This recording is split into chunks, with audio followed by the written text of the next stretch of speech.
Viral ang video na ito kung saan nang hindi sinasadyang marinig niya ang usapan sa pharmacy ng isang tindera at customer niyang lola.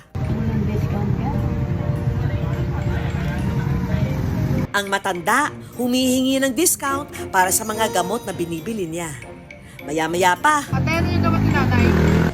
Halagang 200 po. Gawin mo pig apat, mag-aad ka lang na 10. Magkano yung kanya? 210 po. 210? Hindi ako na magbabayad. ang buong gamot ni Lola sinagot na niya. At sa sobrang tuwa at pasasalamat, si Lola nagpabaon pa ng beso sa kanya.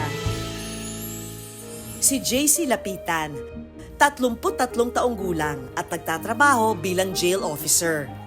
Kwento niya, Bili kasi ako ng gamot para sa partner ko na nilalagnat nung araw na yun. Hindi ka na, Nay. Magbibingo pa tayo.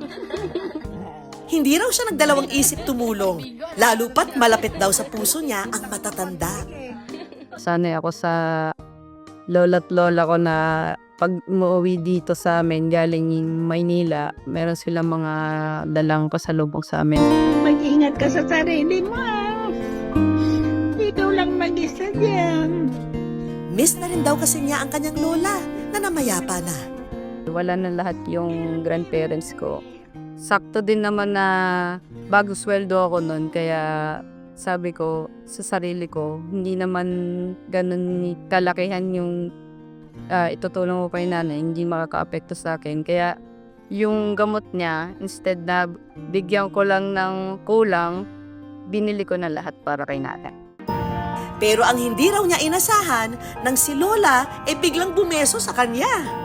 Natuwa ko at nagulat at the same time kasi hindi ko akalain na mapapahalik siya sa pisngi ko nung panahon na yan. Kaya naman ngayong araw, si JC muling binisita si Lola. Umayak. Hindi ka po ako patay. Kamusta po kayo, Nay? Ito. Ang kabutihang ginawa ni JC ang hugot ng eksperimento natin ngayong Sabado. Magkukunwaring bibili ng gamot ang kasabot nating matanda na si Nanay Emma. Pero ang eksena, kunwari kulang ang dala niyang pera. Ano kaya ang magiging reaksyon ng mga target nating tindera at customer? Aktingan na! Sa unang rolyo ng ating kamera, si Nanay Emma umeksena na. Ganito po.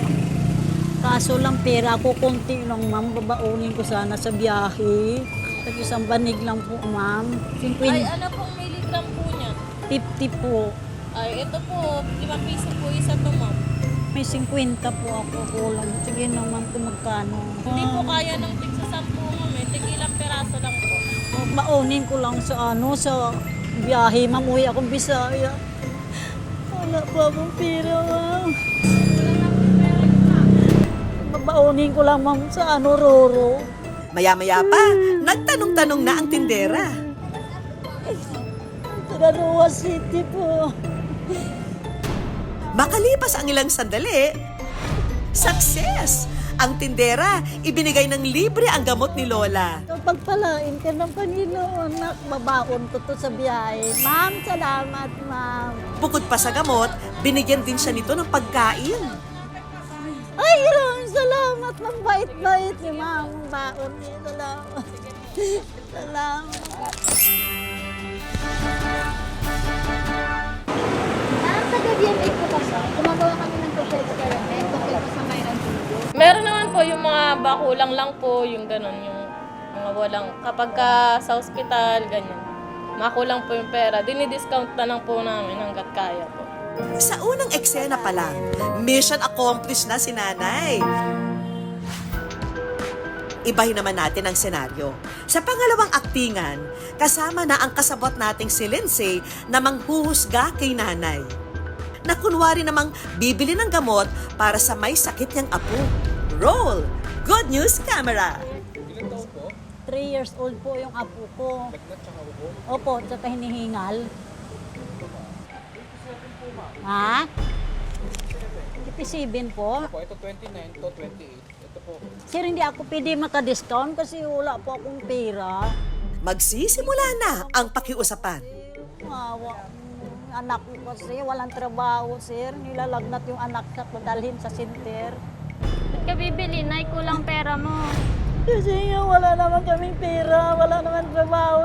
Pero ang target, Sige ma'am, opo. Sa inyo na to. Oh. Naku, Nay, wala nang libre ngayon ah. Malulugi naman sila, sir, kung pagbibigyan ka. Salamat, sir. Maraming salamat, sir. Salamat po. Ginawa ko kanina ni nanay, social experiment po. Actually ma'am, mixed emotion kasi nung umiyak si mami, hindi ko na tinignan yung worth eh. Sabi niya rin, para sa anak na walang trabaho. So, tayong mga Pilipino, syempre pagka ganyan, hindi na natin binibigyan yung amount kung magkano. mabuhay po kayo! Sa huling eksena, muli tayong maghahanap ng Good Samaritan. 344 po. Pwede bawasan na lang. Pwede ako ka-discount, ma'am? Kasi 50 lang yung pambili ko, ma'am. Ang dami mong binili, 50 lang pala pera mo. Kunti na lang. Pag-abunuhin mo pa. Ay, sorry kuya. Kulang yung pera. Bibili ka mo. 50 lang pambira ko. Dahil binibili, 50 lang yung pera. Maya-maya pa, Ako, ang dami-daming nanloloko. Mamaya, modus lang Hindi yun. pa ako nagbobodos kahit puntahan mo yung bahay ko doon. Sige, hayaan mo na. Meron naman Diyos. Hindi na natin dapat isipin.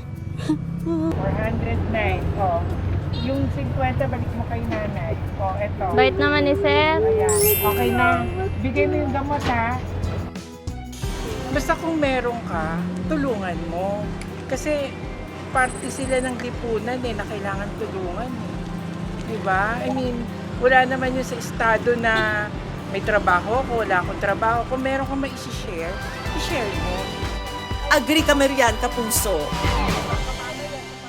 Pag tayo ay nagkaroon ng mga similar experiences in the past, and perhaps na may insight din tayo na we would like others to help us, and then nagkaroon tayo ng opportunity na tayo naman ang tutulong, malaking probability na tayo naman mag-reach out to help other people then of a similar situation. Lang po, sinenior ko na nga po yun kahit walang IT. Salamat, ma'am. Thank you very much. Ang paggalang sa matatanda, likas sa ating mga Pilipino. Sige ma'am, opo. Sa inyo na to. Oh. Sa inyo na po yan. Pati na ang pagtulong sa kapwa. Hindi ako na magbabayad. Mapabata man o matanda.